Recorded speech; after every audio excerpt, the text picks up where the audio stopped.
నగర్ పార్లమెంటులో గెలుపు తమదేనని ధీమా వ్యక్తం చేస్తున్నారు బీఆర్ఎస్ సిట్టింగ్ ఎంపీ మన్నె శ్రీనివాసరెడ్డి. బీఆర్ఎస్ ఓడిపోయినా ప్రజల్లో కేసీఆర్ కు ఆదరణ తగ్గలేదన్నారు. కాంగ్రెస్ అధికారంలోకి వచ్చిన తర్వాత ప్రజలు విశ్వాసం కోల్పోయారని విమర్శిస్తున్న శ్రీనివాసరెడ్డితో మా ప్రతినిధి శంకర్ ఫేస్ టు ఫేస్. పార్లమెంటుపై అన్ని ప్రధాన పార్టీలు ప్రత్యేకమైనటువంటి దృష్టి సారించాయి.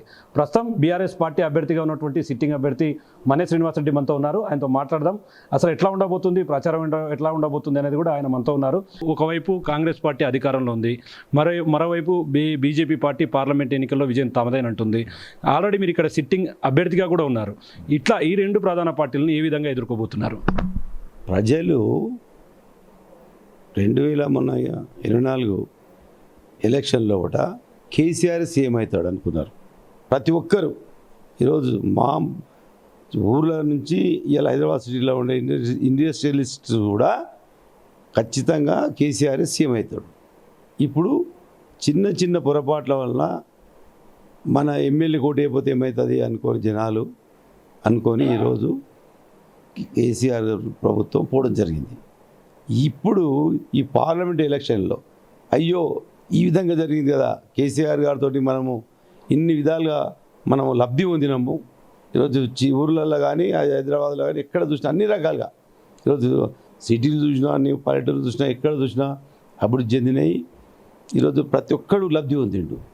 అయ్యో ఎంత పని చేసుకున్నాం కదా మనం, కేసీఆర్ గారిని సీఎంగా మనం పోగొట్టుకున్నాము అని ఇప్పుడు ఒక పబ్లిక్లో కూడా ఒకటి కసి పెరిగిపోయింది.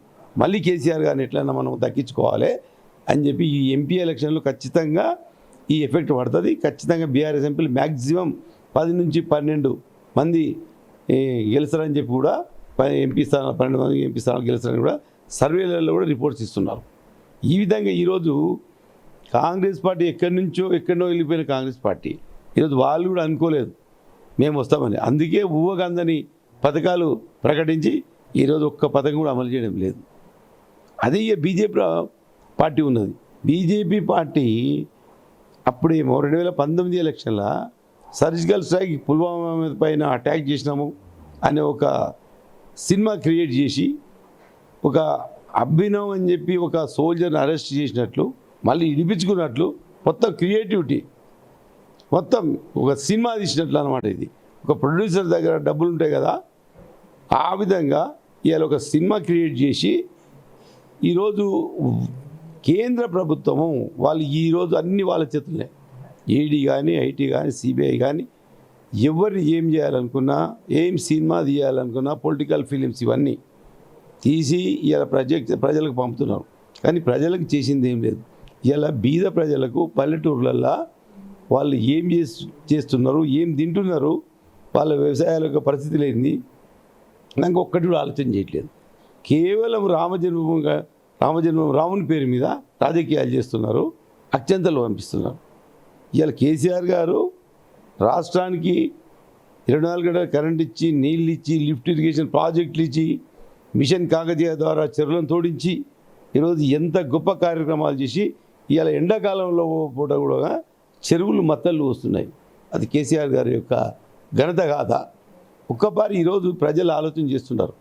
మనసున్న నాయకుడు, హృదయం ఉన్న నాయకుడు కేసీఆర్ గారు. వీళ్ళు కేవలం రాజకీయాలు చేస్తూ, బీజేపీ వాళ్ళు స్పెషల్గా సినిమాలు చూపిస్తూ ఇవన్నీ చేస్తున్నారు. ఇలా బీజేపీ వాళ్ళు ఓట్లు అడుగుతున్నారు. వాళ్ళకు తెలంగాణ పైన ఓట్లు అడగడానికి హక్కే లేదు.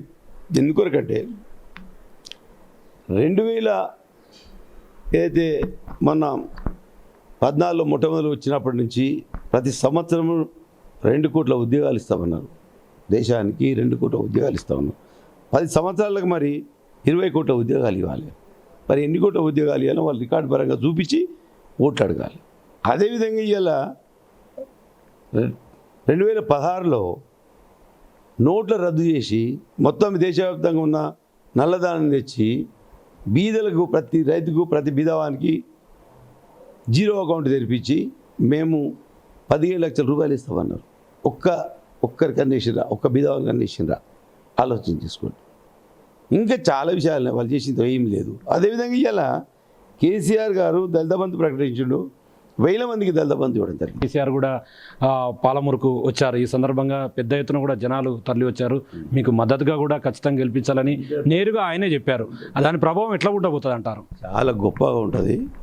ఈరోజు మీకు రేపు మే 13 తారీఖు నాడు తర్వాత మీకు రిజల్ట్స్ ఏ విధంగా ఉంటాయని సర్వే చెప్తే ఖచ్చితంగా ఇప్పుడు ప్రజలు ఎప్పుడు ఎలక్షన్, ఎప్పుడు ఎన్నికల తేదీ వస్తుంది, ఎప్పుడు ఏ రోజు వస్తుంది అని వెయిటింగ్లో ఉన్నారు. దానికి ఖచ్చితంగా కారు గుర్తు కోటేస్తారు. కేసీఆర్ గారిని మళ్ళీ తెచ్చుకోవాలి మనం. కేసీఆర్ గారి మీద ఉన్న ప్రేమ ఇదంతా ప్రజలు రావడము, ఆ ఉత్సవం చూస్తుంటే చాలా విచిత్రంగా ఉన్నది. బీఆర్ఎస్కి 10 నుంచి 12 సీట్లు అనేది సర్వేలు చెప్తున్నాయి. ఖచ్చితంగా ఇన్ని సీట్లు వస్తాయి.